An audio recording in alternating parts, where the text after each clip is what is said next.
Tonight, why so high? Prices may be swinging wildly between $2.50 and perhaps $5 a gallon, so you better plan for the tough days as well as the days when it's not so much of a dent in your wallet. A special report understanding the dramatic increase in the price of gasoline. Before it goes up at the pump, it's being pumped up here. And from the cause to the consequences, American ingenuity keeps the country rolling. There are non-four-wheeled alternatives to getting around and getting around efficiently. We'll bring you the news next on Dan Rather Report.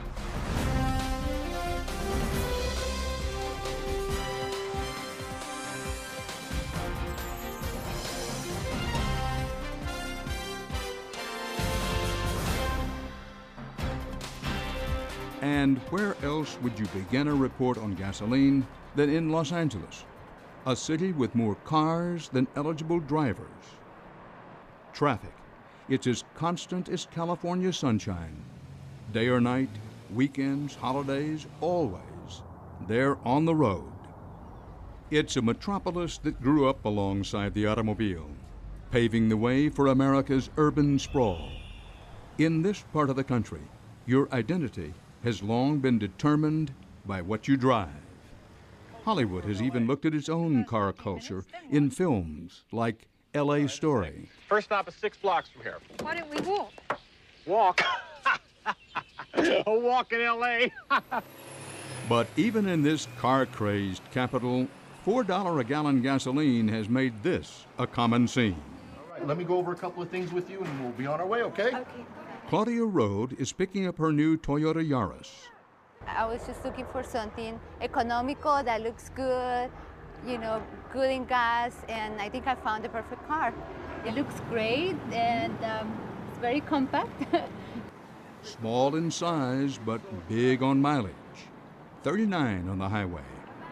But in L.A., always on the cutting edge, there's small, and then there's small. Really small. This is the latest trend on California roads. And talk about mileage. This baby sips where others drink. I'm so glad that I drive the Vespa every day. This is Russell Stroud, and this is how he gets around town. Really, his Vespa scooter, all 12 horsepower, is the latest trend. And in a city known for creative driving, the Vespa adds this to the mix. I think people hate it when I go by and they're sitting still on the freeway and I'm zipping through the cars. Sometimes they even kind of edge towards you to keep you from going by. If I'm driving my car to school, it's going to take me an hour, hour and 15, hour and a half. If I drive the Vespa, it's never taken me longer than 30 minutes, even with bumper-to-bumper traffic. Because, you know, you can go between the cars on the freeway, and besides that, you can go for a week without filling it up, and then when you fill it up, it's like $8. I think people are starting to realize that there are non-four-wheeled alternatives to getting around and getting around efficiently. Drew Teague is a Vespa salesman who has been dealing with a mad rush of commuters who are willing to leave the safety of their cars to avoid the pain at the pump. While big cars are sitting in showrooms, Teague's sales of these Italian-made scooters are up more than 100%. And he has a problem most car dealers would love. So we're selling over twice as many bikes to the point where it's almost hard to keep them in stock. We've actually had to get shipments about every week, truckloads of bikes in here to fulfill the needs of what everybody's looking for. I just had a couple that came in. They each had a Range Rover, getting, you know, sub 15 mpg per vehicle, and they said, we have just had it, you know. So they're selling one, they're getting a Vespa, and they're tripling or more their average fuel efficiency for their transportation. The main selling point of a Vespa is not how much time you can save on your commute, but how much gas. Vespas can get up to 70 miles per gallon, almost double the mileage of a hybrid car. And that's made these $5,000 scooters an easy sell, wherever gasoline prices are high.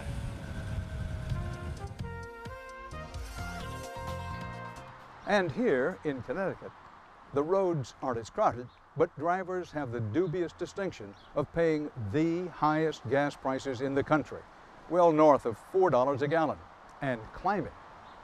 This is a story that affects everyone and ripples through every segment of our society. So the question is, how high will gas prices go? And what's caused the price of oil, what's really caused it, to more than double in the last year? Throughout tonight's program, we intend to give you a look at not only the consequences, as you just saw from Southern California, but also what and/or who is to blame. For context and perspective, I sat down with Tom Closa, founder of the Oil Price Information Service.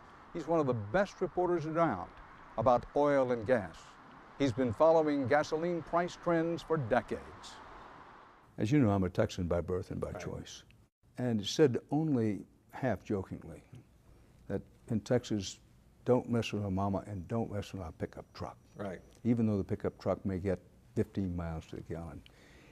Realistically, any chance of changing that mindset nationally? I think the mindset's starting to change. I mean, now that we've had prices go to $4 in some places, and we've had this bipolar market which has these tremendous swings, I noticed last month that the small car and vehicle sales represented 20% of total U.S. Vehicle sales. And that may not seem like a big threshold, but that's a big, big number in the automotive business. So you're hearing more about it. You're hearing more about it, whatever mode of travel you have. And it takes a while to breed that sentiment change, and we're seeing a little bit of a shift. It would be nice if it was pushed, because there really is no downside of conservation or doing things practically. But you can't expect an industry like the energy industry to say drive less or whatever. I mean, we wouldn't expect that from anyone else that manufactures widgets or any other product. Do you or do you not subscribe to the theory that $4 a gallon gasoline on any consistent, lasting basis is the tipping point? If it goes above that, then the public will start going to scooters, bicycles, walking more. We are using less, and that's going to show up in the subsequent data. Right now, the investment community and the speculative community believes that the rest of the world still has this growing appetite for fuel. We'll get the data on that well down the road, but there's no question that Americans have cut back. In California, people have cut back by about 4.5%. And that's a lot when you consider all the new drivers coming into the motor pool each year. That's a significant sacrifice. It's not like the 70s where maybe people would cut back by much more because it was a tripling or a quadrupling of price, but people are making some sacrifices. Unfortunately, a lot of folks because they have to, not because they're making it as a matter of choice or because of social responsibility. Here's an interesting number. Americans drove 11 billion fewer miles this March than they did in March 2007. It's the sharpest drop ever reported. So how are they getting to work? We take you to the suburbs of Washington, D.C., where former die-hard drivers are changing their habits early and often. 5:58 a.m. Friday morning at the Dulles Transit Center in Loudoun County, Virginia, just outside Washington, D.C. The bus line is already full of the newly converted for the hour-long bus drive into town. Gas is too high. You need to come up with alternatives, and this is one of the alternatives to get us to work. Loudoun County just added 2 more buses and says ridership is up 29% from last year. 6:30 a.m. at the Wheelie Park and Ride in Reston, Virginia. Karen Burrows meets her carpool. All right, everybody's ready? We're all ready. It's Friday. Their 20-mile trip made easier by carpooling. It's the only way to go. Carpooling is the only way to go. You save money, you save on gas, you save wear and tear on your car, frustration of driving. I saved about $3,240 a year by carpooling. Karen and her crew make it into work in just 25 minutes, thanks to the holy grail of commuters, the special high occupancy vehicle, or HOV, lane. Had I driven in on my own, it would have taken me about an hour, 10 minutes. We're saving, just a weekly 800 miles, driving less. I mean, that's significant just in 1 week. And we don't even have a hybrid. 8 a.m. on 95 North in Virginia. Solo drivers are at a standstill. while cars with 3 or more passengers zip by. Getting in the fast lane is so important to some drivers, they'll pick up perfect strangers to qualify. 8:15 at the Potomac Mills Shopping Mall in Woodbridge, Virginia. These drivers are lining up to pick up hitchhikers who call themselves slugs. The drivers can get into the fast lane. The slugs ride for free. The savings on gas as well as the parking, I don't see why not. I don't really mind. I mean, you ride with almost the same people every day anyway, so. Why do you slug versus drive in? Because there's easier and economically is really good and also very convenient. Do you mind the term slug? No. There are so many slugs these days that the shopping mall has limited their parking to the left side of this blue line so they don't take over the entire lot. Most times people are really nice. It's not a lot of talking. Listen to WTOP and, get in quick. It's a lifesaver. Don't talk politics. Don't talk politics and don't talk religion. There you go. They're off to fight traffic and beat gas prices. And at the end of the day, they'll be busing, carpooling, and slugging home all over again. At this moment, what is the single most important thing for people to know about what's happening with the price of oil? I think people need to know that this isn't the market that they grew up with. It's not their father or their grandfather's market.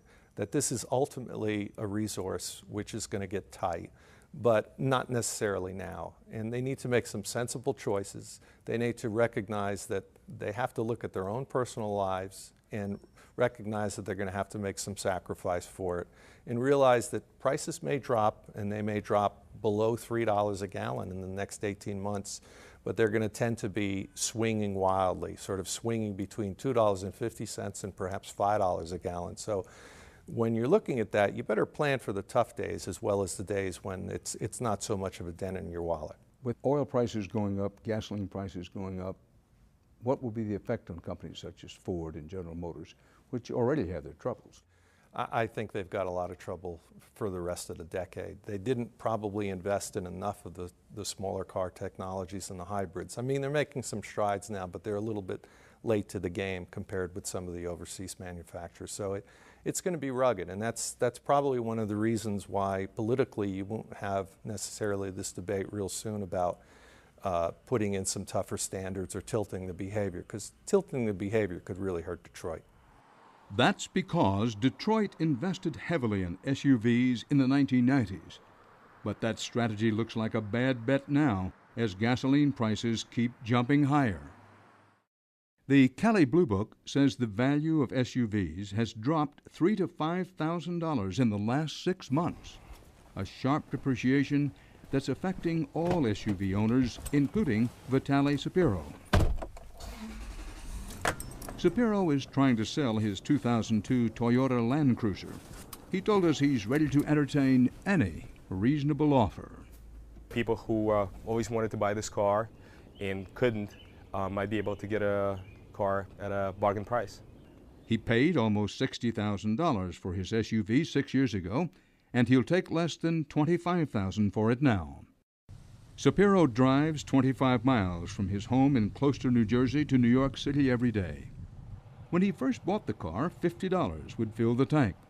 Not so today. Every time we bring it to the gas station, it's $75 to $80. And that means there are more SUVs than ever sitting in car lots. According to the National Automobile Dealers Association, sales of SUVs since January are down more than 28% compared to the same time last year. But small car sales are up 7% during the same period. People are looking for cars that are either hybrids or, definitely SUVs that used to be hot a couple of years ago, no longer have the cachet.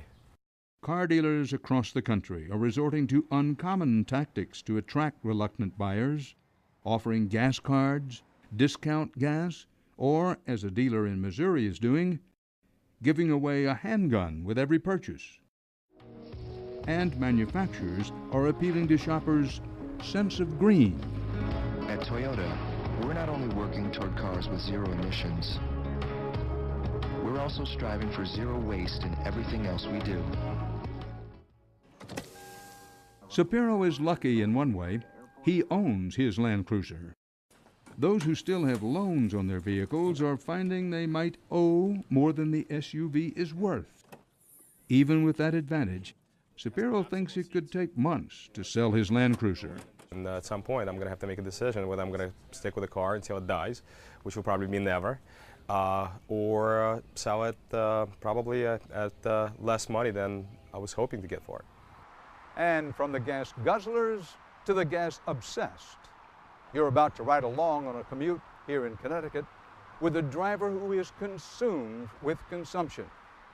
He gets sometimes in his car over 100 miles a gallon.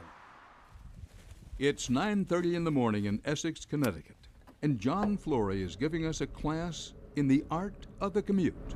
This is a little bit of a downhill, and I pick up a few miles per hour. He's not trying to set the record for getting to work quickly. He's trying to set the record for getting there on the cheap. Flory has a 68-mile round-trip commute.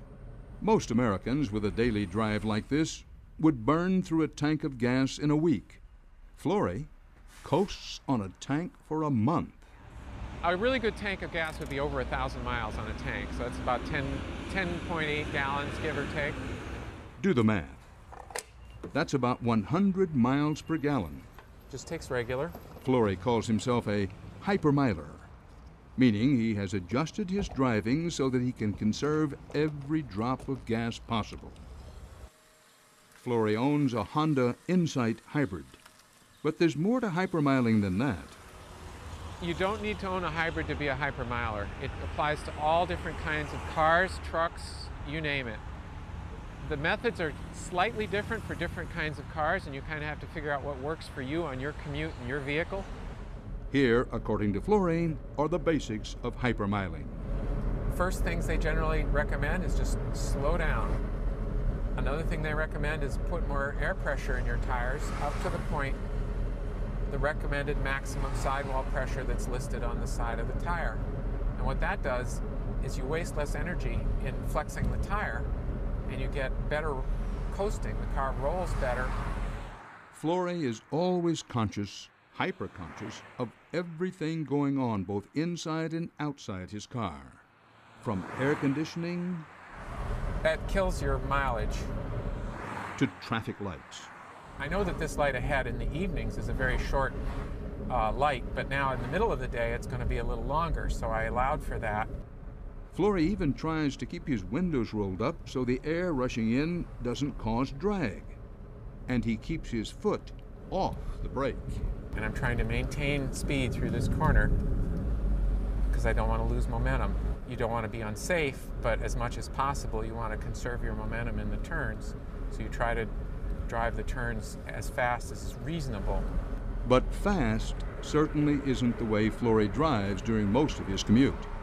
You can often find him in the right lane, driving 45 in a 65. You have to adjust your whole mentality to, I want you to pass me.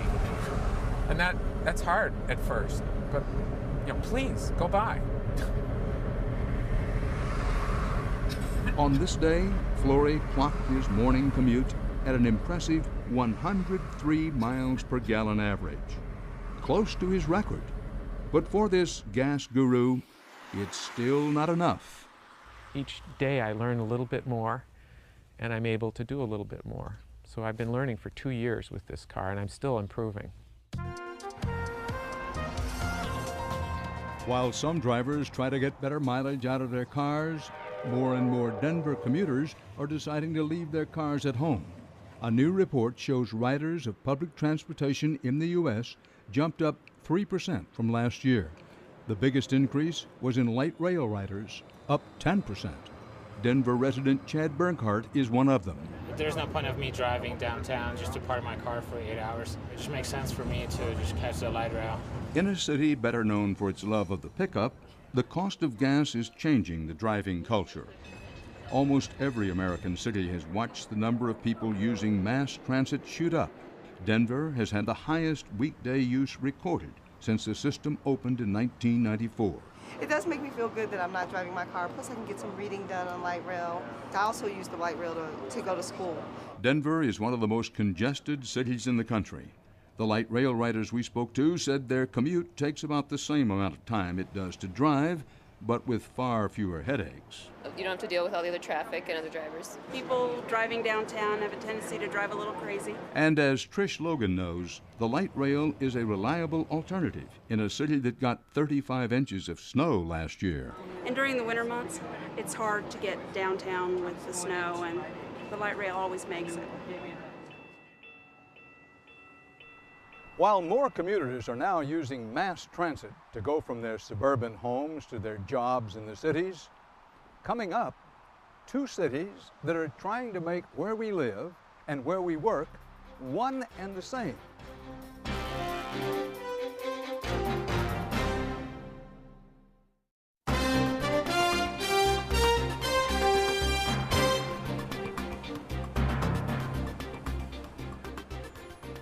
Atlanta, Georgia has long had a reputation of urban sprawl.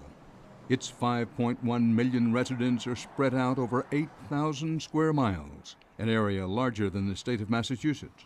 The suburbs are lined with mansions and new developments. The daily commute for most can be an hour or more in each direction. Still, a decade ago, you would have been hard-pressed to convince most Atlantans to give up suburbia for the city, but that didn't stop one developer. The original concept of Atlantic Station really was to build a sustainable neighborhood. In a city of neighborhoods, that's what Atlanta is. And it started with one idea: let's clean up a steel mill. Brian Leary is Vice President of Design and Development for Atlantic Station in the heart of Atlanta. A decade ago, he dreamed of cleaning up an old steel mill site and selling a whole new lifestyle to Atlantans. You know, Atlanta is known as a poster child for things like sprawl and air quality problems and things like that. We thought Atlantic Station could be a great answer to some of those challenges.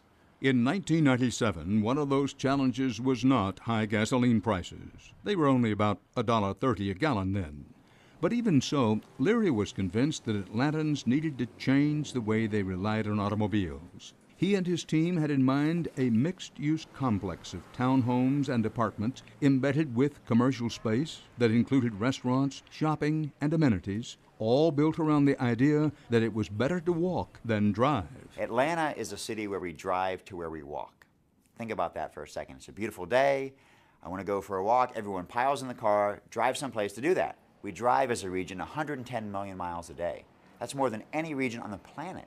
That's enough to go from the earth to the sun and start coming back. Every day we do that. So Atlantans love to drive. And in many ways, Atlantans have to drive to get around. But these days, Atlantic Station is looking pretty peachy. With fuel prices now above $4 a gallon, with traffic continuing to back up on the interstates, people's time relates to people's money more so than ever, particularly when you're wasting it in traffic. So Atlantic Station, in many ways, is an antidote to that. The sign could say, if you lived here, you'd be home now. For Leary, the pitch now is easier than it's ever been. It's all about cost-saving, car-free convenience. Hey, let's say you're feeling great. It's the end of the day. You know you need a gallon of milk. You can go by the grocery store. Now, if you're a woman, you can also head upstairs and get a pair of pumps because we have a shoe store right on top.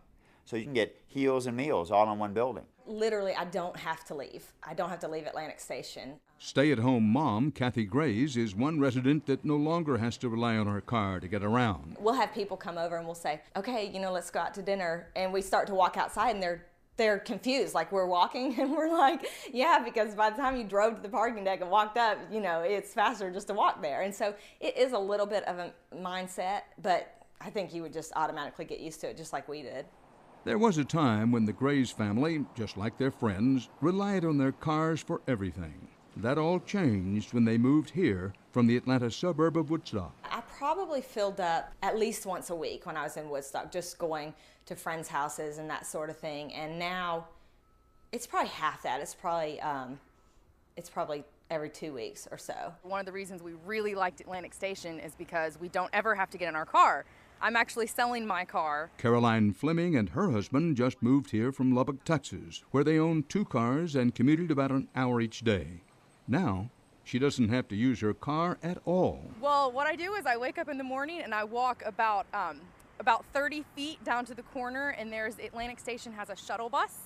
And the shuttle bus takes me to the nearest MARTA station, and then since my work is just right up the hill, it's a block from that MARTA station, I just walk to my office. I can walk outside of my door and be at my desk at work in 12 minutes. So it's amazing. I love it. And she feels that she's living a greener lifestyle. I feel like I don't really have as much of an impact on the environment as I did when we were using all the gas. Both my husband and I each had to fill up, 1 to 2 tanks of gas per week in our car. And so now, we're not going to be using any of that. That is exactly what Atlantic Station wants its residents and employees to think about.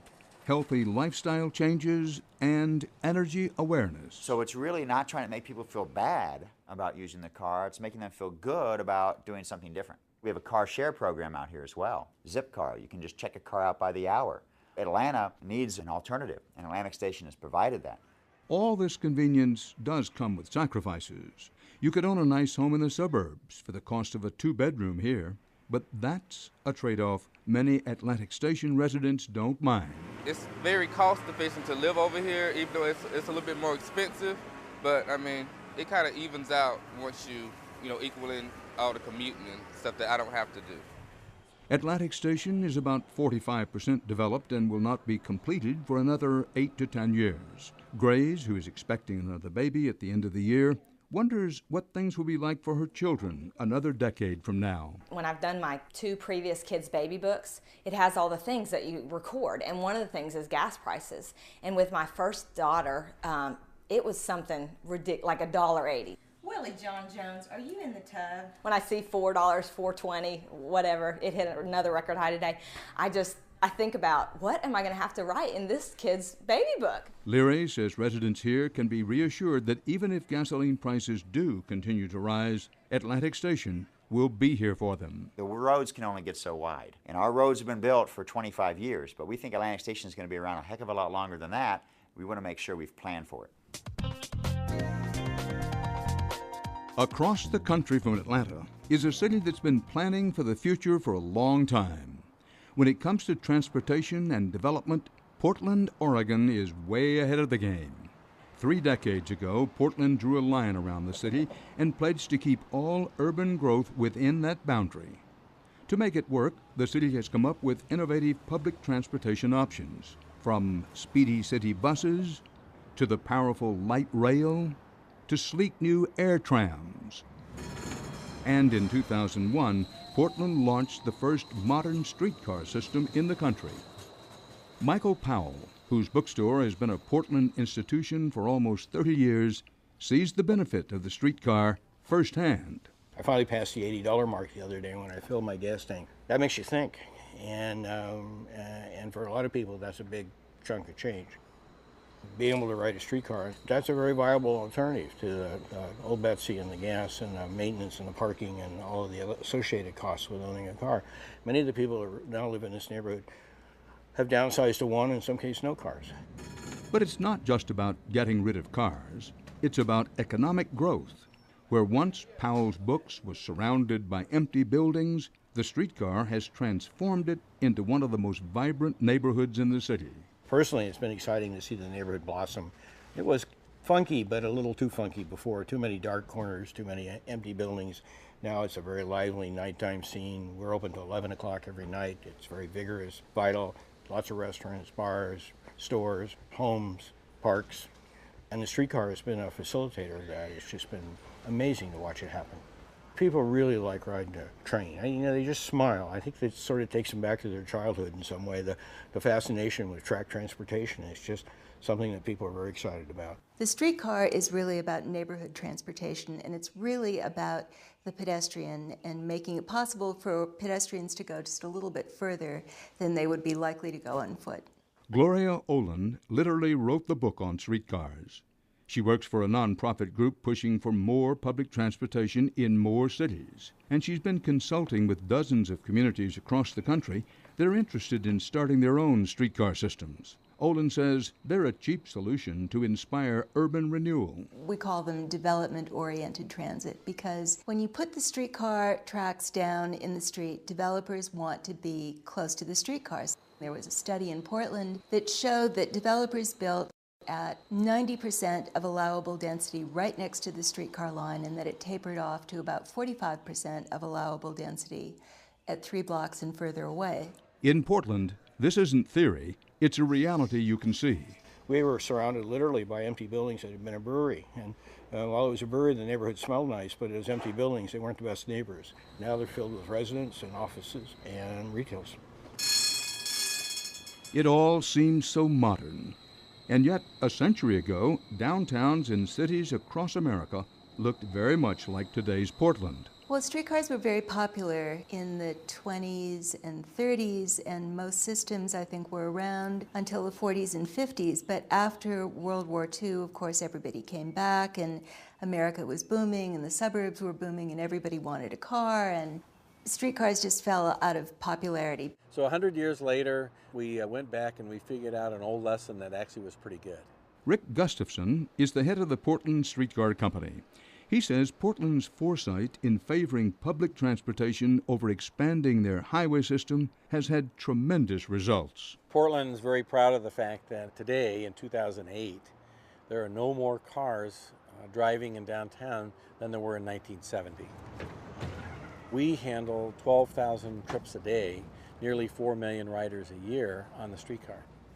At just 4 miles long, the Portland streetcar crisscrosses the city, connecting hospitals, colleges, restaurants, offices, and apartment buildings. Over the last 7 years, it's already been extended 3 times. And for the thousands of daily users, the best part is the ride is free for much of the route. For Gustafson, the success of the streetcar is obvious for anybody who comes to Portland. Well, we're standing in Jamison Square in Portland, which is the popular Pearl District, which was developed in the late 90s and early 2000s around the streetcar line.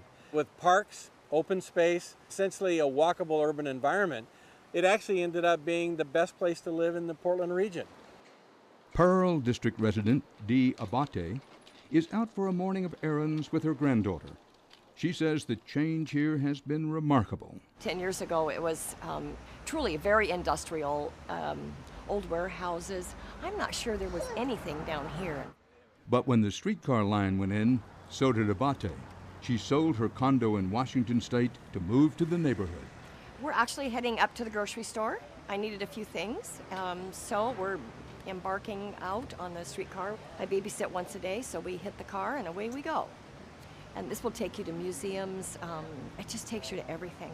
It's nice because, you know, I'll tell you, sometimes I don't drive my car for 4 or 5 days. And that's wonderful, wonderful.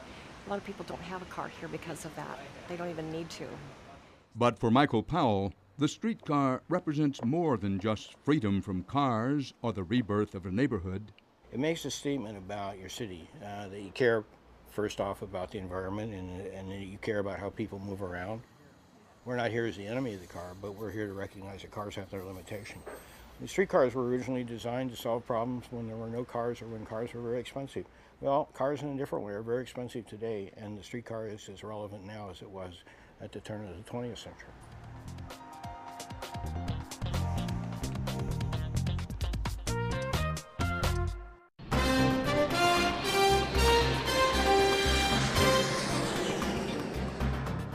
The airline industry is certainly feeling its share of the pressure.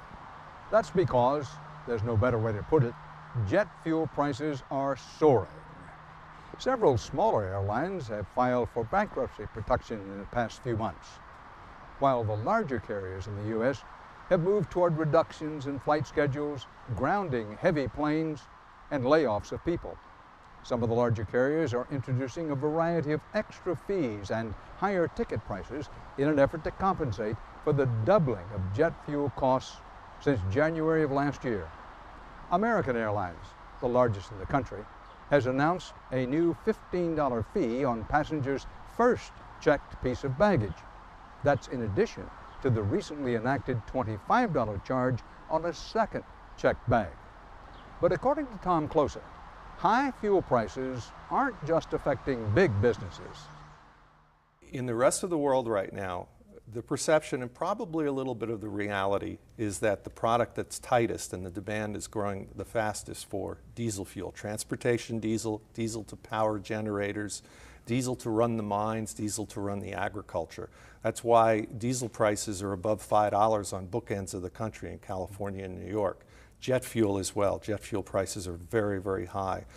The U.S. is probably the last big, broad gasoline economy. If you look at Brazil, they're using more of an ethanol blend as well. And most of the European countries have a dieselification policy. That's probably a word I just created, but they probably use 55% or more of their vehicles use diesel instead of gasoline. They get better mileage, but it would be a tough sell in the United States with diesel prices above $5 a gallon to use those turbo diesel engines. We've talked about, for example, the skyrocketing price of jet fuel.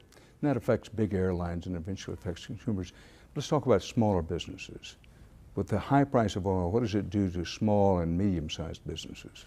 Well, I tell you, Dan, right now, if you're a trucking company, if you're in the fishing business, if you're doing anything in transportation, you're really dancing on a knife's edge. We're seeing a lot of small trucking companies, even mid-sized trucking companies, go out of business. And if anyone's been on the road lately, you can tell the trucks are going slower and there's not as many of them. Now, that may be a silver lining, I suppose, but it's not going to be a silver lining when you get the goods delivered and the price is higher for everything. Paul Dwyer is one of those who's struggling. Out of 3.5 million truckers nationwide, he's one of 400,000 independent operators. A milk hauler in Wisconsin, it took him nearly a quarter century to build up his fleet of 5 milk trucks. He was able to handle the rising price of diesel for a while, but no longer. When it hit $4, you know, then the grim reality is that each truck was taking about $425 a day's worth of fuel.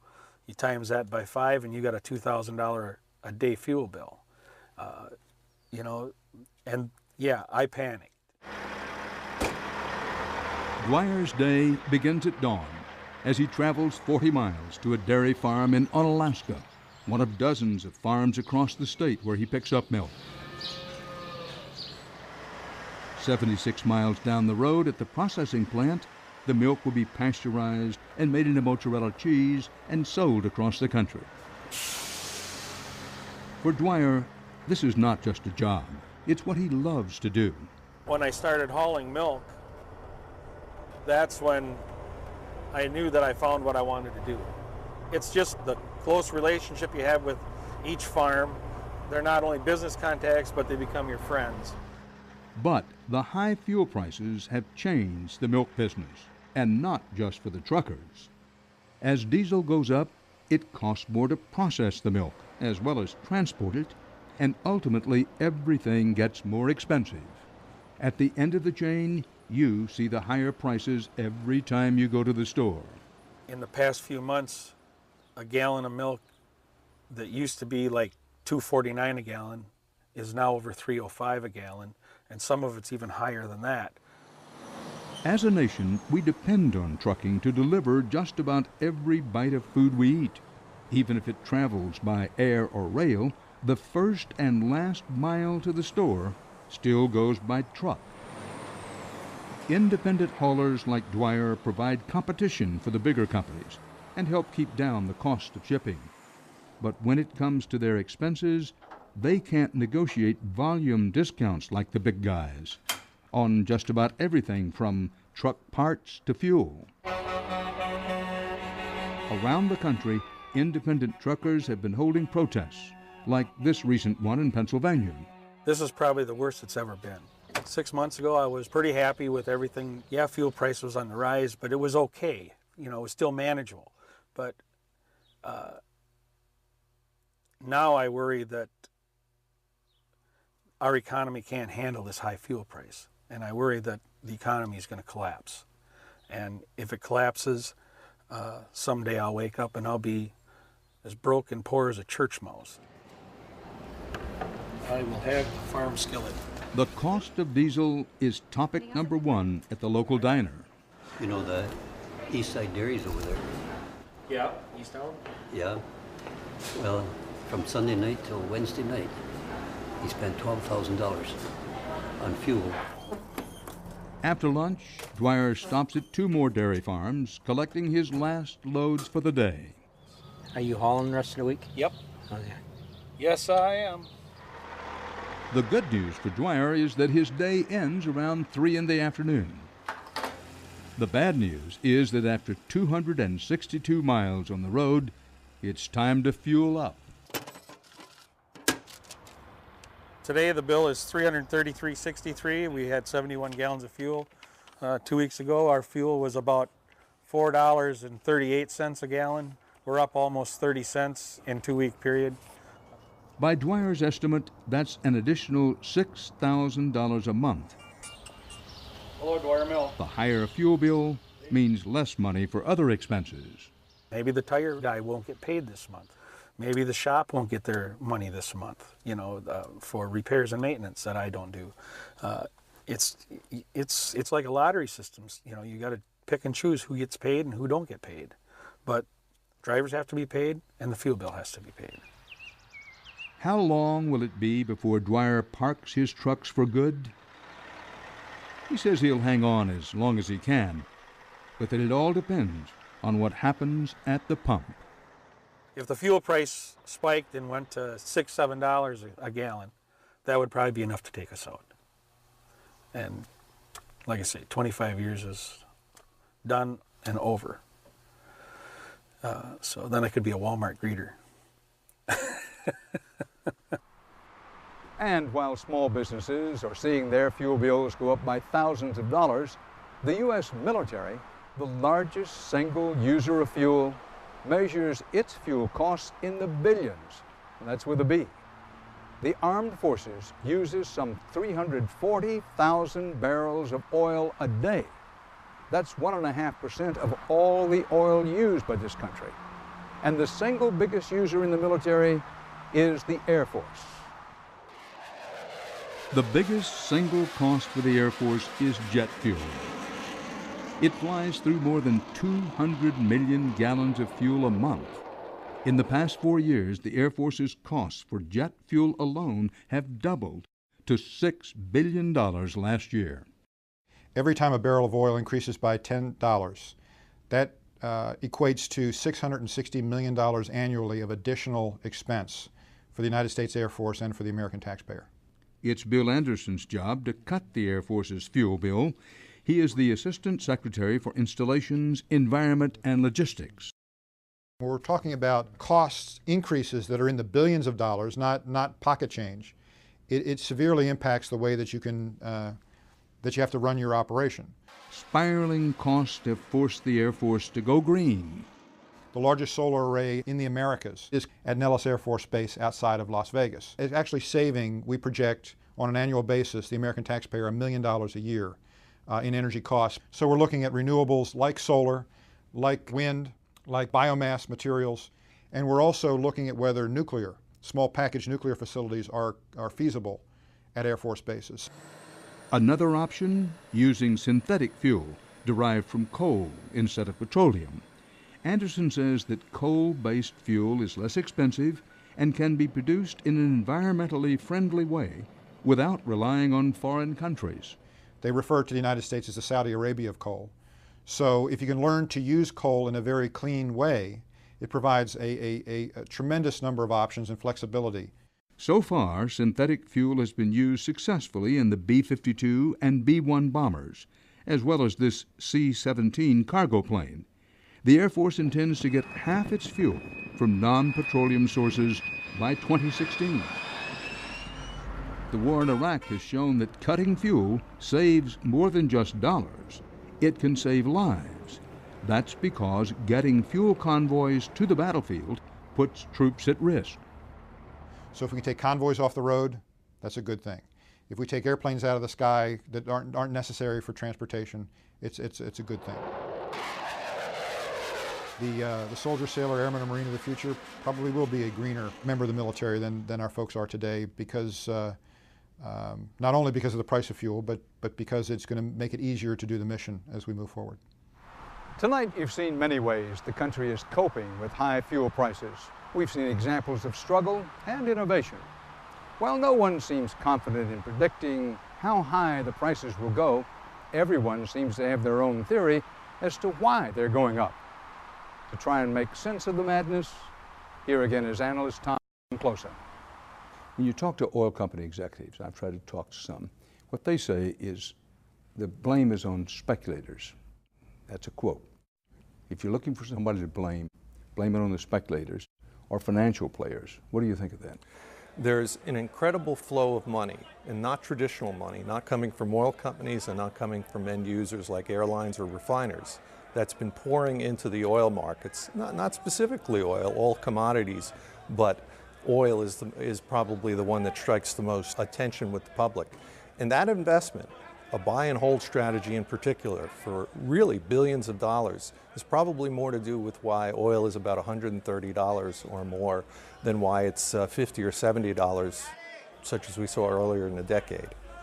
The fact that many people, some call them speculators, are buying and selling commodities, are they the biggest culprits?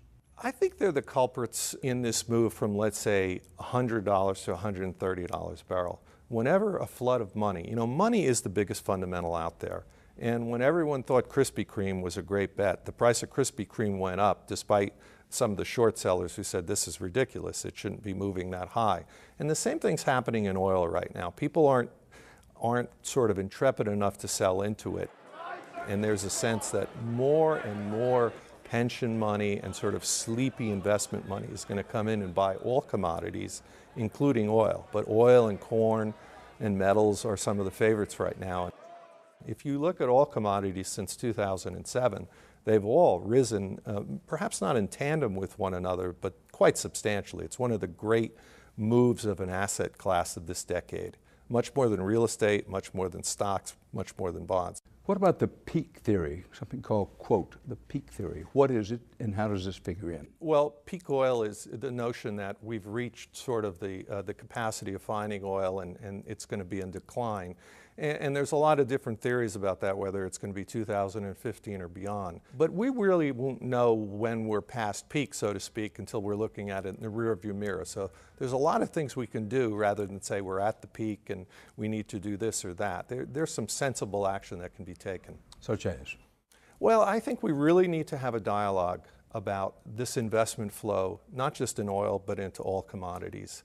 It's one thing when you have a proliferation of funds and it drives the price of stocks higher, like we saw in the 80s or the 90s.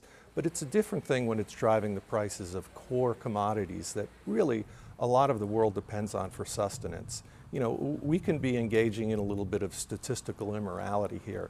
And I'd like to see some circuit breakers. I'd like to see some more margin so that people can't be levered and really have small pieces of money and control large chunks of paper oil, so to speak.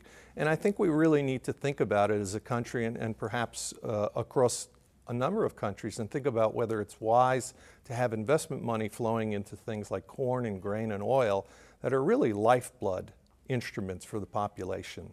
That has dramatic consequences, and it's really something that's only happened in the last 5 or 6 years.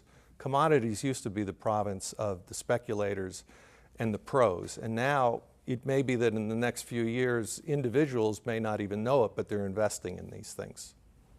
I don't quite understand that. Individuals might not even know it, but they're investing in oil, coal. Well, they could have money that's in a 401k, for example, and they may allocate it to sort of a commodities portion or whatever. This is mostly something that the well-heeled individuals have now. People with literally millions of dollars of venture capital or capital that they want to have investment banks put at work. And this can go to basically fuel the fire, so to speak, and drive these prices for oil or for grain higher.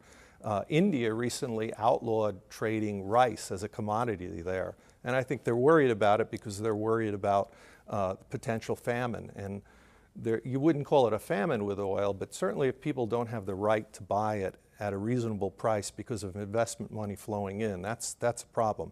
The question is out there and begs to be asked, is it moral or is it immoral to use speculation in commodities, the basic human needs, for strictly profit and some would say greed?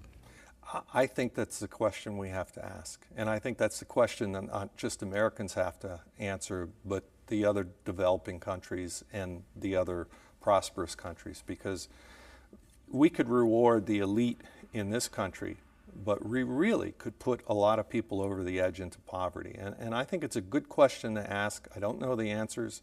I don't know if some of the solutions could be more violent or more damaging than keeping the present system, but I think it's a good debate and a good dialogue to have these days. Are we having that national debate? Not yet.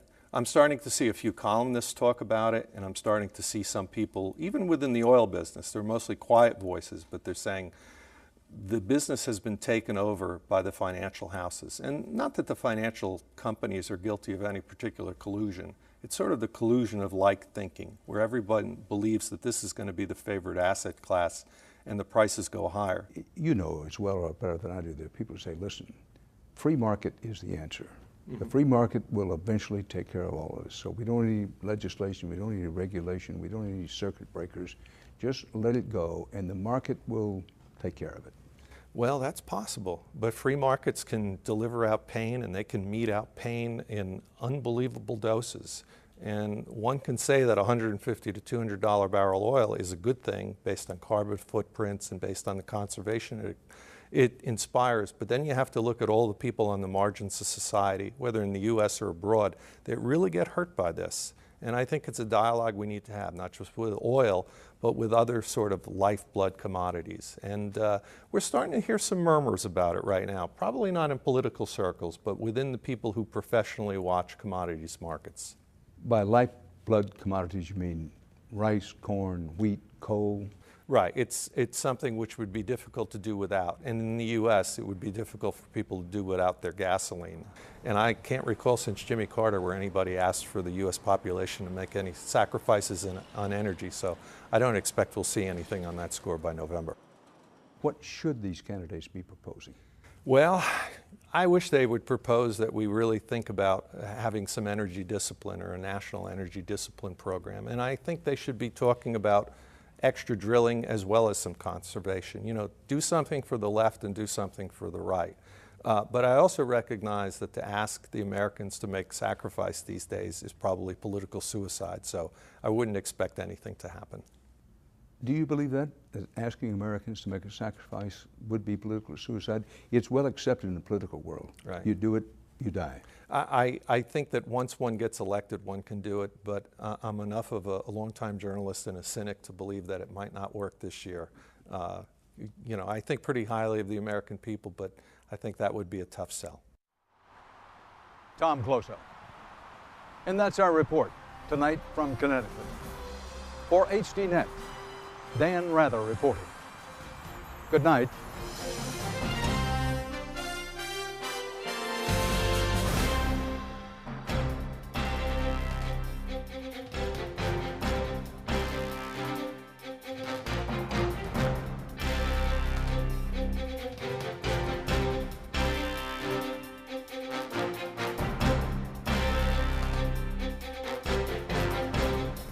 If you would like to add your name to an email list for information on upcoming programs, or if you would just like to send a question or comment, please email us at viewer@hd.net.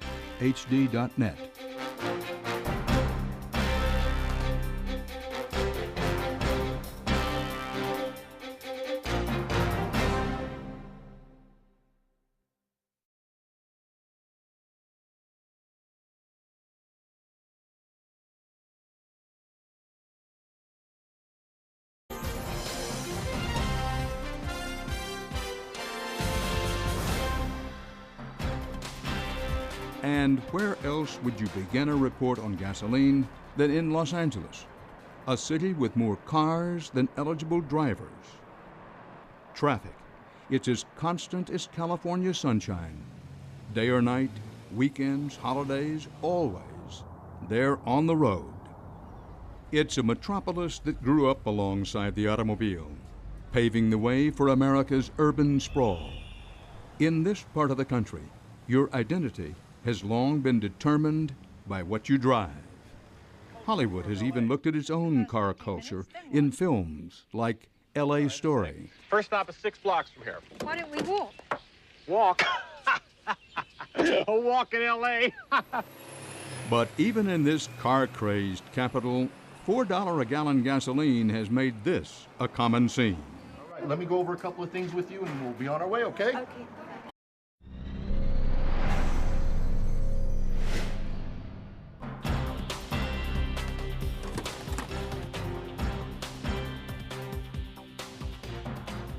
Tonight, why so high?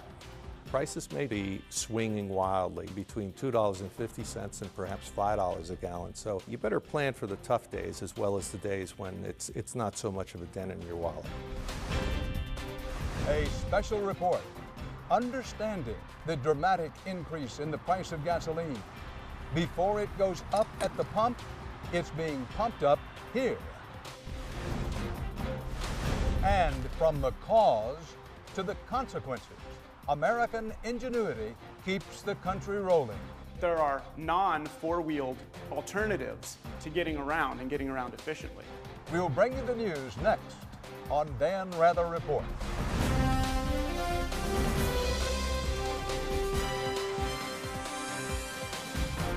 Claudia Rode is picking up her new Toyota Yaris. I was just looking for something economical that looks good, you know, good in gas, and I think I found the perfect car. It looks great, and it's very compact. Small in size, but big on mileage. 39 on the highway. But in LA, always on the cutting edge, there's small, and then there's small. Really small.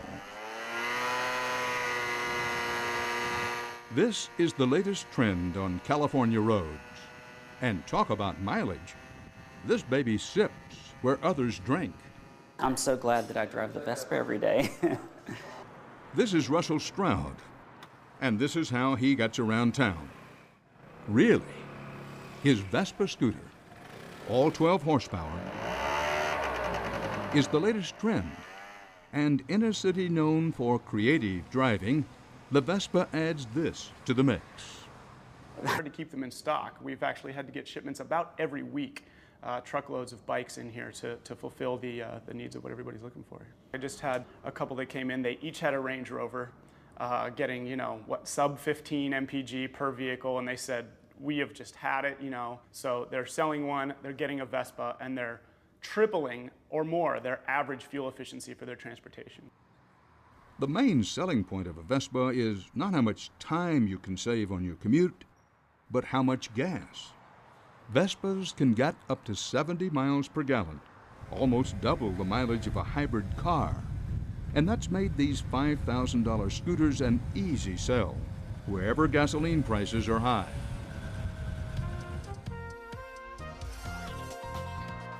And here in Connecticut, the roads aren't as crowded, but drivers have the dubious distinction of paying the highest gas prices in the country, well north of $4 a gallon, and climbing. I think people hate it when I go by and they're sitting still on the freeway and I'm zipping through the cars. Sometimes they even kind of edge towards you to keep you from going by. If I'm driving my car to school, it's going to take me an hour, hour and 15, hour and a half. If I drive the Vespa, it's never taken me longer than 30 minutes, even with bumper-to-bumper traffic. Because, you know, you can go between the cars on the freeway, and besides that, you can go for a week without filling it up, and then when you fill it up, it's like $8. But I think people are starting to realize that there are non-four-wheeled alternatives to getting around and getting around efficiently. Drew Teague is a Vespa salesman who has been dealing with a mad rush of commuters who are willing to leave the safety of their cars to avoid the pain at the pump. While big cars are sitting in showrooms, Teague's sales of these Italian-made scooters are up more than 100%. And he has a problem most car dealers would love. So we're selling over twice as many bikes, to the point where it's almost hard